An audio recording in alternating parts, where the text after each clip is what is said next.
Estamos de volta com Conversa Pública falando sobre a questão da violência no Rio de Janeiro e como famílias têm lidado com isso. Vamos continuar o nosso papo. O senhor chegou aqui a citar grandes casos que ganharam muita repercussão e levanta uma questão. Essa grande repercussão é muitas das vezes necessária para que o crime seja elucidado mais rapidamente? A exposição do fato acelera, auxilia, porque aí a sociedade, de certa forma, se choca com determinados fatos e aí a autoridade, estou generalizando mesmo, a autoridade constituídas, se veem na obrigação de resolver determinados fatos. Aqueles que não saem nos jornais, a dor da gente não sai no jornal, fica no esquecimento e abandonado. Não tem, é difícil, então tem muito caso assim. Quando tem grande repercussão, o Estado se sente na obrigação de apresentar uma solução. Mesmo que não seja ideal, mas essa é uma forma de, resolver o caso, né? Dar uma solução para ele. Não resolver, mas ter alguma solução e resposta. E também, dois, que é importante, a exposição protege os familiares, protege as testemunhas. Porque se é uma testemunha que assistiu a tudo e vai lá contar, a família que vai lá contar e vai continuar morando no mesmo lugar, na mesma favela, no mesmo barraco, está exposta do mesmo jeito. Mas diminui o risco que ela tem de ser eliminada, porque começou a virar um cadáver caro, um cadáver que você vai saber exatamente quem fez alguma coisa contra aquela pessoa. Então a exposição também tem essa finalidade e tem funcionado, porque você diria, mas não seria função do Estado dar alguma garantia para essas pessoas para prestarem depoimento, que é o programa de testemunhas. Esse Estado brasileiro, e se você falar o Estado do Rio de Janeiro, então em penúria, por conta do saque que fizeram, da corrupção, por conta da má administração de diversos governos procederam, não tem dúvida disso não. Não é só desonestidade não, também incompetência, também tem isso. O programa de testemunha está abandonado. Tem clientes, amigos nossos, que foram levados para outros estados no programa de proteção de testemunha, que me mandaram foto de uma geladeira com uma garrafa de água. Quer dizer, você tira a pessoa da sua casa, na sua miséria, mas ali que está a raiz dela, ali é que está a felicidade dela, ali que ela construiu a raízes com aquelas pessoas. Então ela tem que ser mantida, se transfere para um outro lugar e abandona a própria sorte. As pessoas abandonam o programa de testemunha e voltam por risco, voltam a morar no mesmo lugar. Então, isso também tem que ser revisto, a gente precisa repensar isso. E faz investimento nisso, em vez de fazer algum investimento em comprar armas, faz um investimento nesse campo, a gente vai melhorar muito mais. E em relação a esses crimes, doutor, uma vítima da violência pode ser indenizada, por exemplo, pelo Estado? Em que situação pode haver essa indenização? A justiça ela é seletiva e ela é classista. A justiça não foi feita para os pobres irem até ela, a justiça é feita para rico, né? É assim que você tem justiça. A justiça é lenta exatamente para as pessoas desistirem. Não vou, porque vai demorar, vou ficar ali, não vou receber nunca. Né? Então, isso acontece, isso é de propósito. O caminho não há outro, porque a gente de bem é assim, essa massa enorme dessa população que é atingida é gente de bem, trabalhador, ou não é trabalhador porque está sem emprego, mas é gente de bem, essencialmente de bem. A saída, a gente não vai pegar uma arma e vai lá se vingar desse fato, né? Olho por olho, dente por dente. Então, a gente tem que escolher o caminho democrático, que é o Estado Democrático de Direito. Aí é o judiciário reclamar, tem um caminho. Primeiro é o seguinte, não importa em certos casos que a violência tenha sido praticada por um agente público, ou por policial, qualquer agente público, uma ambulância que lhe atropele, um agente público, genericamente falando. Basta que tenha participação, mesmo que geral, mesmo que muito sem responsabilidade, de um agente público. Exemplo. Quando você está na rua e vem um assaltante para lhe assaltar. Aí a polícia reage, começa um tiroteio e alguém é ferido. Por que você reagiu? Por que você começou um tiroteio? Isso não deveria ter sido feito, porque levaria o seu relógio, levaria o seu celular, mas ficaria a vida, aquela gradação do bem maior. Aí você tem uma participação efetiva de um agente público e aí tem a responsabilidade do Estado.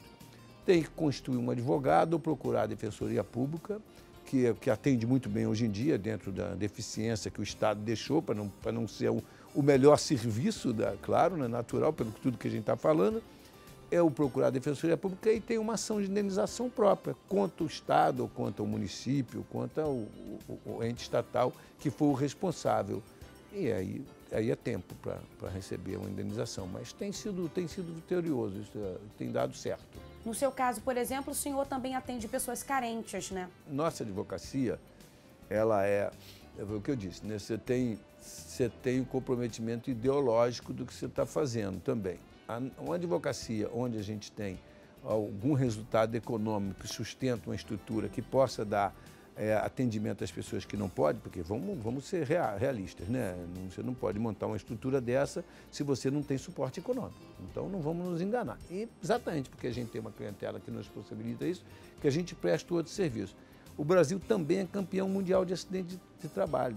Então tem muitos trabalhadores, nesse momento tem um monte de gente morrendo em acidente de trabalho. E aí são trabalhadores de grandes empresas e nós advogamos para essas famílias. Nós advogamos também em acidentes aéreos, em todos que você puder imaginar, nós advogamos. Essas ações nos dão resultado econômico e suporte para que a gente possa atender essas famílias gratuitamente. É isso. Isso é bom porque você coloca quem tem a expertise, quem tem a especialização para atender aquela pessoa que não pode pagar. Por que quem não pode pagar tem que ficar com a pior qualidade? Não, tem que ter a melhor qualidade. Não estou me colocando como a melhor qualidade, estou me colocando como especialista, é isso que eu estou colocando. Tem diversos profissionais que atuam nesse mesmo campo que são muito bons, que eu canso de indicar. Tem uma hora que é melhor você pedir para alguém fazer do que você fazer mal. Doutor, falando de crimes, de indenizações, muitas dessas indenizações podem vir acompanhadas de um pacto de silêncio. Isso pode acontecer? Essas ações são poucas, que tem acordo é pouco. Você pode citar, por exemplo, o caso da Cláudia Ferreira, aquela mulher, Cláudia Ferreira da Silva, era mais uma Silva, né? Que foi arrastada pelas ruas de Madureira por um carro da polícia. Um caso clássico. E ali a família foi pressionada de tal maneira que fez um acordo muito lesivo, muito ruim, mas era a promessa de uma casa, era a promessa de algum dinheiro, e o descrédito na justiça acabou, você leva ao acordo ruim. Agora, parte da família fez acordo, parte não. Mas tem acontecido, sim, é um absurdo essas cláusulas, né? Você tem que fazer a indenização decente, a indenização adequada. Eu cometi um erro, então eu vou lá e faço a indenização que eu faço. Isso não aconteceu comigo dessa maneira, mas há muitos anos eu fiz uma ação por uma determinada pessoa, um atropelamento de um filho, e um colega meu de escritório perdeu um prazo. Eu chamei a família, eu acho até que não teria chance naquele recurso, mas era um direito deles. Se vai ganhar, se não vai ganhar, é outra discussão, mas era um direito da família aquele recurso. Então, se tem direito, chamei a família e indenizamos a família. Então, o que você tem que fazer? Você tem que ter coerência e decência no que você propõe, né? Não pode ficar na lei do gesto, eu gosto de levar vantagem em tudo, não. Faz um acordo ruim aqui, impõe essas cláusulas. Impõe as cláusulas por causa da vergonha, sabe que fez um acordo ruim, é isso. Aí a família se sujeita a isso. Isso é ruim, mas felizmente não tem muito, não. As famílias conseguem reagir muito bem a essas investidas do Estado, especialmente as mães. E aí essas mães formam verdadeiros núcleos aí de combate contra a violência, tem rede de violência contra as comunidades, tem mães de maio, tem mães do alemão, elas se constituem. As reuniões que eu vou, 98% são com as mulheres, estão lá todas. E elas usam, tem uma expressão que elas usam que é muito interessante, que é trocando o luto pela luta.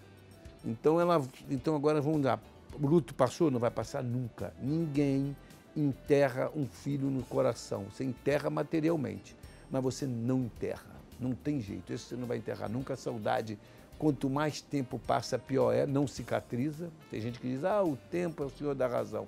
Coisa alguma. O tempo, nesses casos, gera maior tristeza, a cicatriz fica aberta o resto da vida e essa tristeza permanente, mesmo indenizado. Nosso programa vai para um rápido intervalo, mas daqui a pouco nós voltamos. Fica com a gente.